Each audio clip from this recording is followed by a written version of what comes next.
Hi everyone, thank you for coming in this rainy day today in Tokyo. Just arrived this morning to make it happen. Thanks to Jade for this lovely event. As a continuation, I guess, of our brilliant speaker, I want to shed the light on how collaboration and cross-border capital can really foster the venture capital ecosystem in Japan. I'm very new in Japan. I just joined Rakuten Mobile last year. I started my journey in Singapore at Tesla Capital, nothing to do with Elon Musk, unfortunately or fortunately. We invested in FinTech and sustainability projects around APAC. And then Klumi Venture is the first, I co-founded Klumi Venture, which is the first regulated venture capital in digital asset based in Abu Dhabi global market. So the idea, the regulators, they were not allowing digital asset investment, so we had to educate them and go with full license afterwards. So that's how we opened the path, I guess, for many VCs who came after us to invest from Abu Dhabi in digital asset.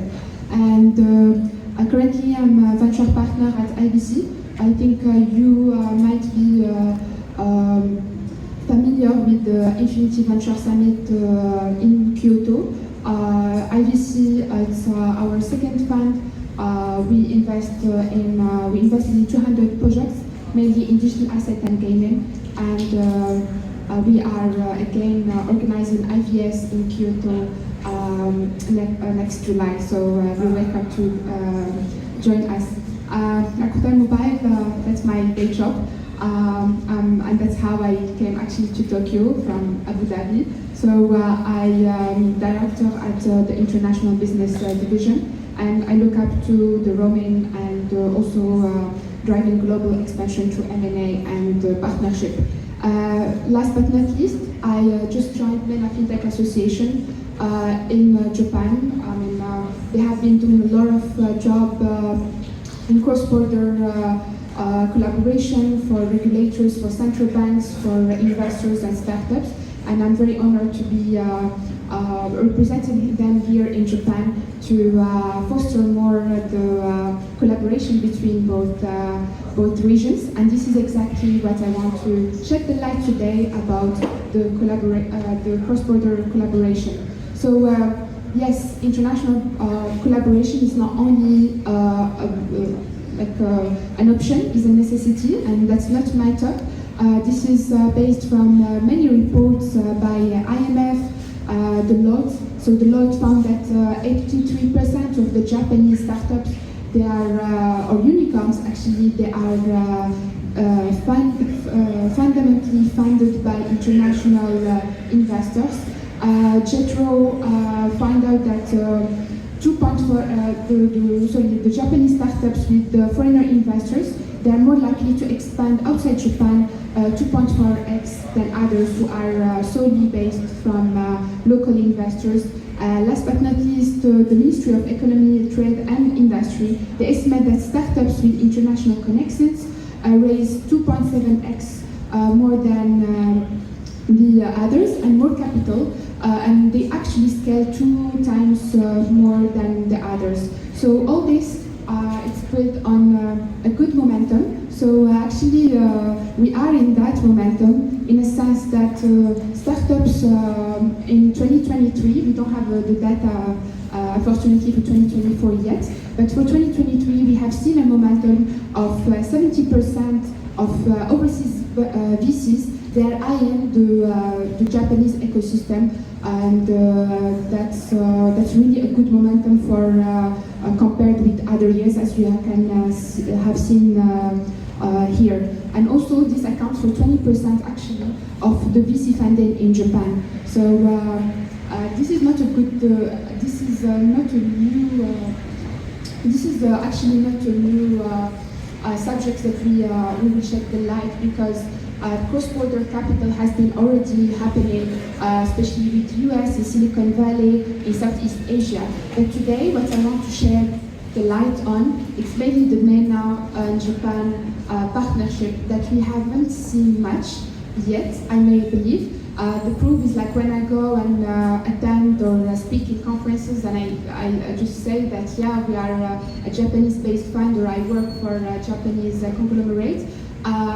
Most of the investors, they have no idea about the Japan ecosystem, and I think, you know, since my time here, since last year, I had the chance to meet a lot of amazing founders, and I had to understand more the ecosystem. So I guess it's really an opportunity now. And why now? Why MENA and Japan? Actually, the projected VC market size of MENA is going for a $3.3 billion in the next year compared to Japan. So actually we've seen a lot of synergies between Japan and MENA as a complementary partners in this marathon of growing the international VC ecosystem. So Japan actually offers, of course, the world's fourth largest economy, a sophisticated consumer base, advanced business-to-business market, stable and slowing growing economy, and of course high-quality infrastructure. On the other side, the MENA region combined GDP of $3.6 trillion, growing rapidly consumer market, major infrastructure development underway, significant government procurement power, and last but not least, strategic location connecting multiple regions. So actually MENA can be the bed nest for Japan to actually be the catalyst for also Africa or other parts of Europe.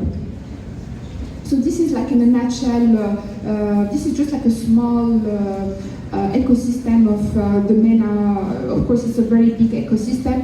I could just gather a few VCs and few active investors. However, of course, the ecosystem is getting big and big, and each country in the MENA, of course, UAE, or people they know more Dubai, I guess, Saudi Arabia, Qatar, Egypt, North Africa are very different markets from each other. We do have angel investors, private equity, and family offices. Of course, there are a lot of family offices who are investing more and more in the VC space. But also, there are a lot of government-led initiatives, mainly sovereign wealth funds. The most prominent ones are Mubadala in Abu Dhabi, ADQ, and also the Qatari Sovereign Wealth Fund, but not to limit that to the Sovereign Wealth Fund. We had actually many initiatives by the government who are investing also in local VCs around the world. So I guess that would be an opportunity to foster the collaboration between the continents and between the regions. So here we can see the complementary strengths and a match made for innovation. They are very different regions, as you can see, but they have both strengths where the other region can take advantage of the other. Technology from Japan, capital from the MENA.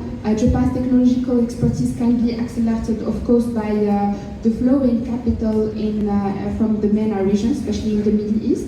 Asian society and youth demographic in MENA. The average age here is 48 years, while in MENA the median is between 25 and 30. Manufacturing expertise in Japan with digital adoption, since it is a new, it's an ongoing society and youth demographic. There are a lot of opportunities to foster in this area. Mature market and emerging market. And last but not least, Japan has a very corporate structure, while MENA has more of an entrepreneurial dynamic fostered by many government initiatives. Of course, there are a lot of differences how MENA region and Japan invest. So mainly Japan ecosystem is based in IT, computing, healthcare innovation, FinTech solutions, and clean energy. However, in the MENA region, in the last years, we have seen a surge in investing in FinTech, e-commerce and logistics, energy transition, especially going for more ESG-based solutions, healthcare and biotech, and last but not least, which is a bit surprising even for me when I was doing the research, the edtech solutions. So I guess this is how we can really see the synergies between the regions. I think Japan has a lot to offer in terms of technology, and a lot of startups, they can actually expand their know-how to the region, to the MENA region. So the collaboration we are speaking about here is not only the capital, but also, as I have mentioned, the knowledge, the know-how, the market expansion, and the talent acquisition. Government bridges. The good news that there are a lot of initiatives, and I think in the upcoming coming years, we will see even more. So Saudi-Japan vision for 2030, Japan-UE Innovation Partnership, and also Her Excellency Alia Al-Muzari, she just led a delegation last January here in Japan, and I can see a lot of momentum actually going on between both embassies, especially Saudi and the UAE. Here are just some initiatives that I know about, but I'm sure that there are a lot of initiatives going on. My friends at Beam Ventures and SBI Holdings, they have been backed by SBI Holdings to have more investment in the MENA region, and they are very much seeing Beam Ventures as their bridge to Africa, since they are also investing in a lot of logistic startups and FinTech startups in Africa. UE-Japan space collaboration has been very fruitful between UE Space Agency and JAXA. Last but not least is the latest investment or MOU between KSA and Muzo Bank. To conclude my presentation, I would like to invite you during Sushi Tech. We are organizing as MENA FinTech Association our inaugural event, where we will have our chairman coming from Dubai, and we will have a delegation coming from Saudi Arabia, Qatar, and UAE. Most of them, they are investors. I just, gathered honestly my friends, and I told them, hey, there is Sushi Tech, it's the biggest tech event in Japan. They're like, yeah, we want to come. So I would love to see you there, and I look forward to a fruitful conversation. I'm still new here, so I look forward to learn from you about more about the Japan ecosystem. Thank you so much.